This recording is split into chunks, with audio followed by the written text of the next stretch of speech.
Welcome to a story of love, betrayal, and brilliant revenge that will stay with you long after it ends.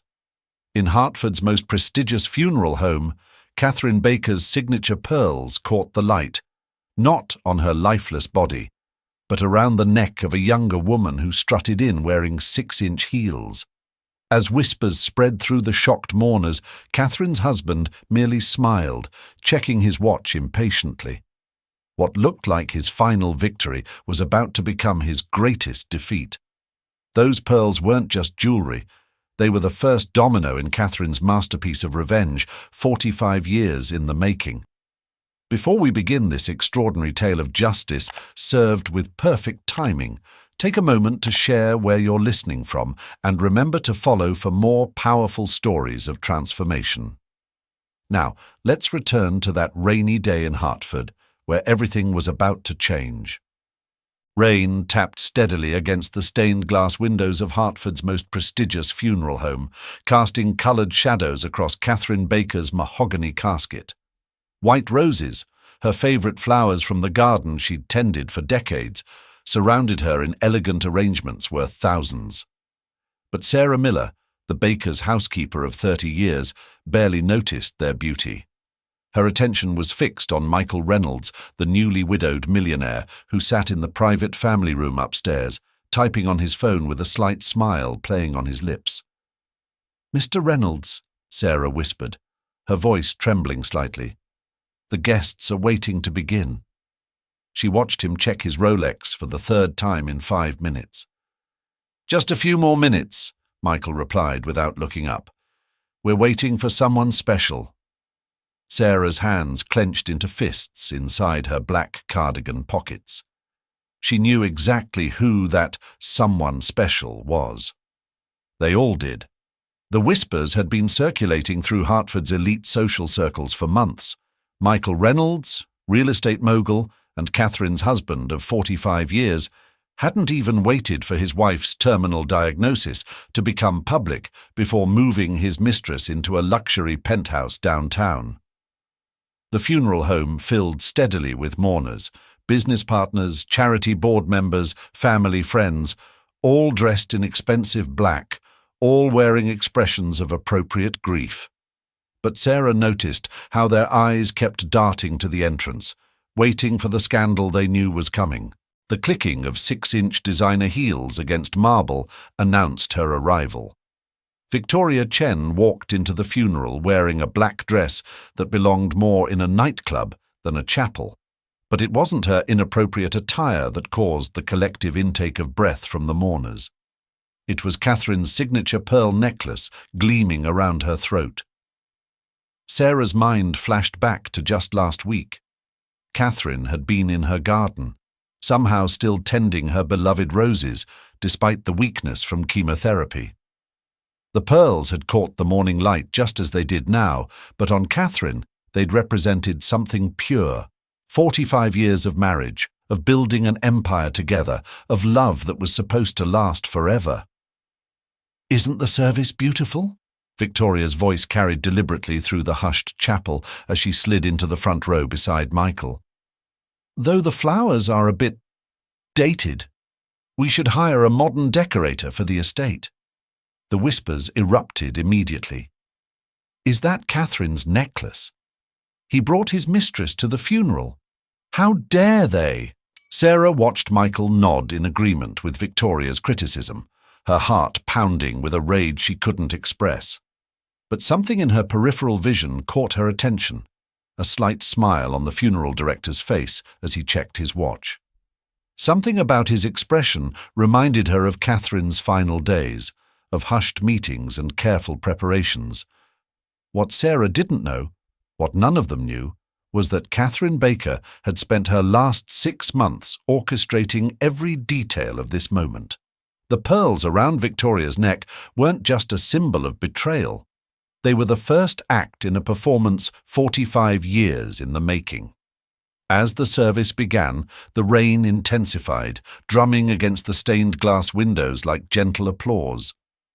Katherine's final show was about to begin, and she had ensured everyone was in their proper place for the curtain rise. "I'm hosting an intimate gathering at the estate," Michael announced as the last hymn faded. The shocked murmurs among the mourners were quickly masked by polite acceptance. After all, Michael Reynolds controlled half of Hartford's real estate development. No one dared object.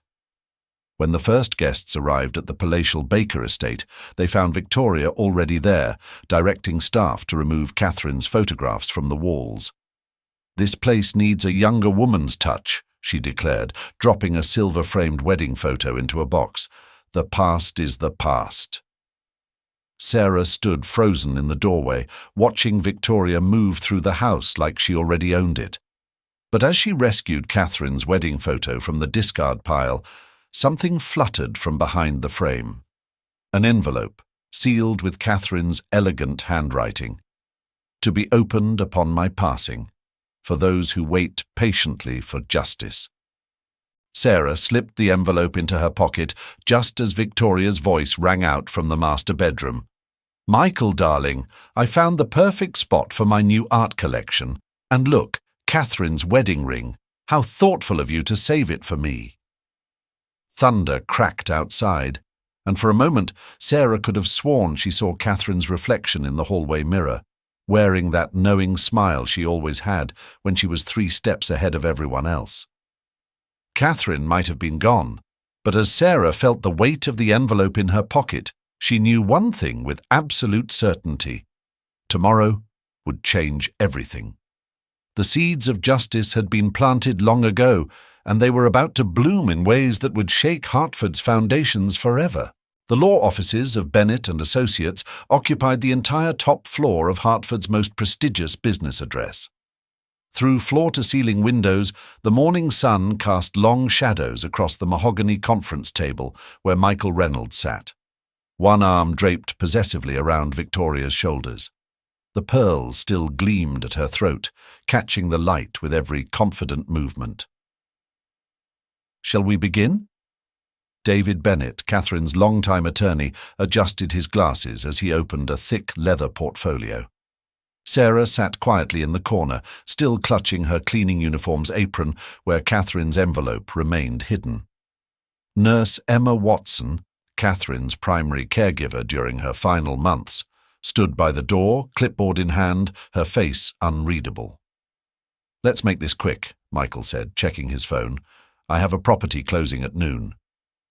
"Actually," Bennett replied, setting up a laptop, "Mrs. Baker left specific instructions for a video to be played first." Michael's head snapped up. "Video?" "She recorded it the week before her passing." Bennett pressed play, and Katherine's face filled the large screen mounted on the wall. Katherine Baker appeared on screen, seated in her garden. She looked elegant despite her illness, and yes, she wore the pearls. Her voice was steady, confident. "Hello, Michael. If you're watching this, I'm gone, and you've probably already moved Victoria into our home." She smiled, but it wasn't the gentle smile they remembered. "Let's talk about home, shall we? And about empires built on lies." Michael's smile faltered. "First," Katherine continued, "the Baker real estate empire. I've spent the last 6 months transferring properties out of the company, all legally, all with your signature. Remember those documents you signed while having dinner with Victoria at the Capitol Grill? The ones you were too distracted to read?" The colour drained from Michael's face. Victoria's hand tightened on his arm. 75% of our properties have been sold. The proceeds created the Katherine Baker Foundation for Women's Entrepreneurship. The remaining properties were donated directly to the foundation. "She can't do this!" Michael jumped to his feet. "Oh, but I did," Katherine's recording continued. "Everything was in my name. You made sure of that to avoid taxes, remember?" Victoria released Michael's arm. "What is she talking about?" "Now, about those building code violations you covered up," Katherine continued, her voice growing stronger. "And the fraudulent loans. And poor James Chen, Victoria's father, whom you framed for your own crimes." Victoria stood abruptly, her hand going to the pearls at her throat. My father? What about my father? All evidence has been secured with multiple law firms, Katherine explained. If you challenge this will, everything goes public. Bennett paused the video. Shall I continue? Michael slumped in his chair. What does she want? The foundation gets everything, Bennett said, except for 25% of the company, which you can keep under one condition. You must teach business classes at the foundation, 30 hours per week for the next year. Never. Then you get nothing, and the evidence goes public. The video resumed. Katherine was smiling now. One more thing, Michael. Remember your kidney transplant last year? Would you like to know who your donor was? Emma stepped forward. That would be my son, Thomas. Your son? Michael's jaw dropped. What? The baby you paid me to take care of in 1982, Emma said quietly. He grew up to be a doctor. He saved your life, and you never knew. Victoria stood up, ripping the pearls from her neck. You had a son? What else don't I know? Ask him about Project Sunrise, Katherine's voice suggested. Ask him what really happened to your father. The office door burst open. Ashley Chen, Victoria's daughter, stood there with tears streaming down her face. I know what happened. I found the proof in Katherine's study. Everything you did to destroy Grandpa's life. Ashley, wait! Victoria called after her daughter, who ran out sobbing. Bennett cleared his throat. There's more. Mrs. Baker left specific instructions about inheritance timing. Any future spouse of Mr. Reynolds must wait 15 years before accessing any assets. Victoria grabbed her purse. 15 years? I'm not waiting 15 years. She headed for the door. This isn't what we planned, Michael. Call me when you figure this out. Victoria, please, Michael begged. One last thing, Katherine's recording said.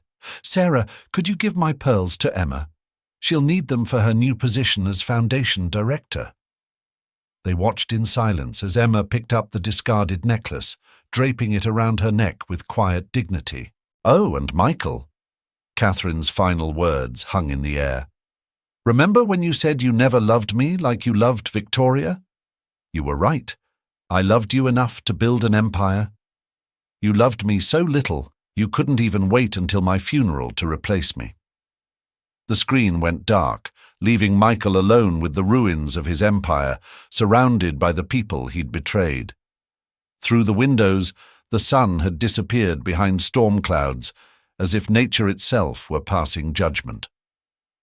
Bennett placed a final envelope on the table. Mrs. Baker wanted you to have this last message privately. Inside was a single photo. Michael and Katherine on their first day in business, young and in love. On the back, Katherine had written, The biggest mistake in real estate isn't location, Michael. It's thinking you own something that was never really yours. 3 days after the will reading, Dr. Thomas Watson stood in his office at Hartford Medical Center, staring at the photographs spread across his desk. Each image told a piece of a story he'd never known. His story. There he was, graduating medical school, while in the background, partially hidden behind a column, stood Michael Reynolds. Another photo, his kidney transplant team, with Michael's name clearly visible on the recipient form. I've been watching you your whole life, Emma said softly from the doorway, even when I couldn't tell you why. Thomas picked up a photograph of himself at age 5. Did Katherine know? All these years? She knew everything. Emma moved into the office, touching the pearls at her neck. Katherine's pearls. She helped me put you through medical school. Those anonymous scholarships, that was Katherine. Why didn't she tell him? Tell me. Because Katherine understood something I didn't at first. Emma sat down, spreading more photographs across the desk. Some truths need perfect timing. A knock at the door interrupted them. Ashley Chen stood there, her eyes red from crying. Doctor. Watson, I found something you need to see. She placed an old newspaper article on his desk. The headline read, Local developer Michael Reynolds acquires Chen properties after fraud allegations. Below was a photo of James Chen, Victoria's father, Ashley's grandfather, being led away in handcuffs. Grandpa wasn't a criminal, Ashley's voice cracked. He discovered unsafe building materials in Reynolds' developments. He threatened to expose it. So Michael, your father, framed him. Thomas stared at the article, his medical training warring with sudden rage. I saved the life of the man who destroyed your family. You saved the life of a man who's about to lose everything, Emma corrected. Just like Katherine planned. Later that afternoon, in Katherine's study, Sarah carefully removed the pearls from their display case. Mrs. Baker left instructions for today, she explained to Emma and Thomas, about the pearl's true purpose. With practiced movements, she pressed the largest pearl. It clicked open, revealing a sophisticated microchip. Every pearl contains a recording device. Katherine wore them to every meeting, every dinner, every private conversation for the past year. She connected the chip to Katherine's computer. Michael's voice filled the room. Once Katherine's gone, everything changes. The old lady won't last much longer. Victoria's laugh echoed in response. There's more, Sarah continued, opening file after file. Conversations about fraudulent permits, late-night meetings about offshore accounts, Michael's confession about framing James Chen. He recorded his own downfall, Thomas whispered. Katherine needed irrefutable proof, Emma explained, for the FBI, the SEC, and every person Michael destroyed. Victoria burst into the study, her designer outfit wrinkled, mascara streaked. Is it true? About my father? Sarah silently played a recording. Michael's voice. James Chen gets out of prison next month. Make sure he never rebuilds his reputation. His daughter's been very helpful in keeping him away. Victoria sank into a chair, the weight of her own betrayal crushing her. I helped destroy my own father. For what? A man who collects women like properties? Katherine left something for you, too, Sarah said quietly, handing Victoria an envelope. Inside was a photo of young James Chen with Katherine, both smiling, holding architectural plans. On the back was written, he wanted to build homes. Michael wanted to build empires. The difference matters. Victoria's hands shook as she stood. I need to see my father. Ashley needs to meet her grandfather. She paused at the door. Tell Michael. Tell him karma has perfect timing. As Victoria's heels clicked down the hallway, Emma touched the pearls at her neck. Katherine used to say revenge is a dish best served cold, but this isn't just revenge. It's resurrection. Thomas picked up the photo of himself as a child, Michael lurking in the background. What happens now? Now? Emma smiled Katherine's knowing smile. Now we rebuild. There are hundreds of women waiting to learn how to build their own empires at the foundation, and their first lesson is about the difference between power and strength. She touched the pearls again, these symbols of both deception and truth. Michael thought these pearls were chains binding Katherine to him. She turned them into keys to set everyone free. Outside, storm clouds finally broke, letting sunshine flood the study. Katherine's roses, still blooming in her garden, caught the light just as her pearls once had, beautiful, resilient, and full of hidden purpose. 6 months after Katherine's final video, the Katherine Baker Foundation for Women's Entrepreneurship hummed with activity. The former Baker Mansion, once a monument to wealth, had transformed into a beacon of hope. In what used to be the grand ballroom, now divided into modern classrooms, Michael Reynolds stood before a group of women, his designer suit replaced by business casual attire. Marketing isn't about manipulation, he explained, his voice lacking its former arrogance. It's about creating genuine value. He paused, remembering how these words would have seemed foreign to him just months ago. Something I learned far too late. In the front row, Eleanor Martinez, a 68-year-old grandmother, raised her hand. Like Katherine did with her cookie company? Michael smiled, a genuine expression that still felt unfamiliar. Exactly. Eleanor's comfort cookies are now in 3 major grocery chains, aren't they? Eleanor beamed. 5 chains as of this morning, just signed with Whole Foods. The class erupted in applause. These celebrations had become regular occurrences at the foundation. Patricia Wong's adaptive clothing line for seniors had just landed a feature in Vogue. Sarah Miller, no longer just a housekeeper, had parlayed her organizational skills into a successful home management consulting business. Emma Watson, elegant in her role as foundation director, Katherine's pearls gleaming at her throat, observed from the doorway. She watched Michael interact with his students, women he would have dismissed just months ago. Now he learned as much from them as they did from him. The Foundation's first-year impact report, Emma announced, distributing sleek brochures. Over 200 successful launches, 15 million in combined revenue, and 3,000 jobs created. Michael picked up a brochure, studying the cover photo. It showed Katherine in her garden, taken just weeks before her death. Her smile held secrets he was only now beginning to understand. There's something else, Emma continued. The SEC investigation into your past dealings? They're considering leniency based on your work here. Katherine's final gift to you, a chance at redemption. Michael touched the brochure, remembering Katherine's words. True wealth isn't in what we own, but in what we give away. A young woman appeared in the doorway, Ashley Chen, now the Foundation's Youth Outreach Coordinator. Dad's being released today, she announced quietly.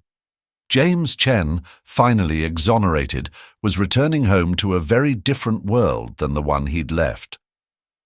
Will you come to the welcome dinner? Ashley asked Michael. Mum and Grandpa, they're ready to talk. Michael nodded, feeling the weight of years of deception lifting. In teaching others how to build honest success, he'd found something he never knew he needed. Peace. Outside the classroom window, Katherine's rose garden bloomed more vibrantly than ever. Emma had insisted on keeping it, tended now by a foundation graduate who'd turned her love of horticulture into a successful landscaping business. Like everything else Katherine had planted, seeds, ideas, second chances, it flourished in ways no one could have predicted. The welcome dinner for James Chen took place in Katherine's garden, where strings of lights twinkled among the roses like earthbound stars. At a long table set between the blooming beds, 3 generations of a broken family attempted to piece themselves back together. James Chen, dignified despite his years in prison, sat at the head of the table. His daughter Victoria, subdued in simple clothing that spoke of inner rather than outer wealth, sat to his right. Gone were the designer labels and desperate need for attention. Beside her, Ashley held her mother's hand, their relationship stronger for having been tested. Dr. Thomas Watson, still adjusting to being both a healer and a son, arrived last, medical bag still in hand from his hospital rounds. He paused at the garden entrance, watching Michael fidget nervously with his water glass. Saved any lives today? Michael asked awkwardly, as Thomas took his seat. Every day, Thomas replied, his voice measured. Just like someone once saved mine. He met Michael's eyes. Mum told me about the anonymous college fund, the recommendations for medical school. That was you, wasn't it? Michael nodded slowly. I couldn't claim you as my son, but I could watch over you from a distance. He swallowed hard. I just never imagined you'd end up saving my life. Katherine knew, Emma said softly, touching the pearls at her neck. She made sure Thomas was assigned to your transplant team. She believed in perfect circles. James Chen cleared his throat. Speaking of perfect circles, he turned to Michael. My grandson, your son, just approved the plans for affordable senior housing on your old Century Plaza property. The same property you once framed me to acquire. Michael's face flushed with shame, but James wasn't finished. The first units will house graduates of Katherine's foundation who need homes to start their businesses. Even in death, she's teaching us about justice and mercy. Victoria, who had been quietly listening, finally spoke. I've been thinking about mercy, she said, about how Katherine could have destroyed us all with what she knew. Instead, she built this. She gestured to the garden, the foundation building beyond, the family gathered at the table. I've started counselling other daughters of difficult fathers, Ashley added, squeezing her mother's hand. Katherine left me a letter explaining how patterns break when we face them together. As if on cue, a warm breeze stirred the wind chimes Katherine had hung years ago. Their gentle music filled the garden, accompanying the unlikely scene of healing below. To Katherine, James raised his glass, who saw beyond revenge to redemption. To Mom, Thomas added, looking at Emma and then tentatively at Michael. Both of them. To second chances, Victoria whispered. Michael stood, struggling to find words. The man who once commanded boardrooms with ruthless charm, now humbled by genuine emotion. To the woman who loved me enough to stop me from being who I was, he finally managed, and showed me who I could become. As they ate together under the stars, surrounded by Katherine's roses, the wind chimes continued their gentle song. Each note seemed to carry Katherine's final lesson, that true transformation doesn't come from destruction, but from the patient cultivation of new growth. Thomas caught Michael studying him across the table. I have office hours tomorrow, he said casually. If you'd like to start making up for lost time. Michael nodded, tears in his eyes. I'd like that. In the gentle evening light, Katherine's garden witnessed another of her carefully planted seeds beginning to bloom, the slow, steady growth of forgiveness. The Katherine Baker Foundation's first anniversary celebration filled the mansion's restored ballroom. Where crystal chandeliers once hung over society galas, warm industrial lighting now illuminated displays of graduate success stories. Eleanor's Comfort Cookies offered samples from their new nationwide collection. Patricia Wong's adaptive clothing line graced mannequins in the corner. The air hummed with achievement and possibility. Michael Reynolds stood at the podium, Katherine's pearls, now a symbol of transformation rather than betrayal, gleaming at his throat. The irony wasn't lost on anyone. The man who once collected properties like trophies now wore his greatest lesson as jewelry.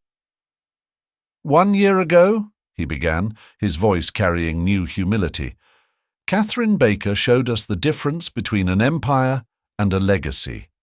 An empire, he touched the pearls, is something you take. A legacy is something you give. The crowd of graduates, students, and supporters included faces that told the story of Katherine's vision. Dr. Thomas Watson sat beside his mother, Emma, their relationship now a source of strength rather than secrets. James Chen, fully exonerated, beamed with pride as Victoria and Ashley showcased their new foundation for family healing. Sarah Miller's home organization company had just franchised in 3 states. Together, Michael continued, our graduates have created over 300 businesses, employed thousands, and proved that success has no age limit. But Katherine's greatest achievement wasn't in the numbers. He paused, looking at the massive photo of Katherine that graced the wall, her knowing smile watching over her vision made reality. Her greatest achievement was showing us that true power isn't in what we control, but in what we create together. She took a man who destroyed dreams and surrounded him with women who build them. The pearls caught the light as he spoke, each one now representing not deception, but possibility, not revenge, but renewal. Katherine Baker didn't just leave us a foundation, Michael concluded, his voice thick with emotion. She left us a blueprint for transformation, and that's a legacy that will outlive us all. After Michael's speech, the lights dimmed. Emma stepped forward, touching the pearls at her neck. Katherine left one final video to be played on this exact day. The screen lit up with Katherine's face, not from her illness days, but from weeks before, vibrant, knowing, powerful in her purpose. "Hello, my dear builders of dreams," she began, her smile radiant. "If you're watching this, then something extraordinary has happened. An empire of lies has transformed into a legacy of truth." The camera panned to show she was sitting in her rose garden, sunset painting the sky behind her. "To my graduates, remember that age is not a limitation, but a qualification. Your years of experience are your greatest asset. Eleanor, your cookies aren't just treats, they're your grandmother's love story told in sugar and spice. Patricia, your clothing line doesn't just dress bodies, it restores dignity. Every one of you has turned pain into purpose." She leaned forward, her eyes twinkling. "To Michael, who I suspect is wearing my pearls right now, you finally learned the lesson I spent 45 years teaching. True wealth isn't in the empires we build, but in the lives we touch. Your greatest achievement isn't the properties you owned, but the person you've become." The camera moved closer to her face. "To Thomas and Ashley, forgiveness is a choice we make every day. Thank you for choosing it. To Victoria and James, healing is a family legacy too. And to Emma, my dear friend who kept so many secrets for so long, the pearls were always meant for you. They represent not what was taken, but what was given." Katherine's eyes filled with tears, but her smile remained strong. "I could have destroyed everything Michael built. Instead, I chose to build something greater, because revenge ends with destruction. But legacy lives in transformation." She touched her own pearls one last time. "Remember, success isn't measured in dollars or properties. It's measured in lives changed, dreams restored, and hope renewed. That's the real meaning of wealth. That's the true American dream." The screen faded to black, but Katherine's presence filled the room. In the silence that followed, Michael stood and removed the pearls, walking to where Thomas sat. "These belong in the family," he said softly, placing them around his son's neck. "A reminder that it's never too late to become who you were meant to be." Outside, Katherine's roses bloomed in the twilight, their fragrance drifting through open windows, a sweet reminder that from the soil of loss, new life always grows. And in the end, that was Katherine Baker's greatest legacy, not the revenge she could have taken, but the redemption she chose to give. Thank you for taking time to witness this story with us. If this story touched your heart, share your thoughts in the comments. Every story we share is meant to move and transform. If you found inspiration in today's tale, simply leave a 9 below. And don't forget to subscribe for more stories that remind us of our shared humanity. Until our next story unfolds.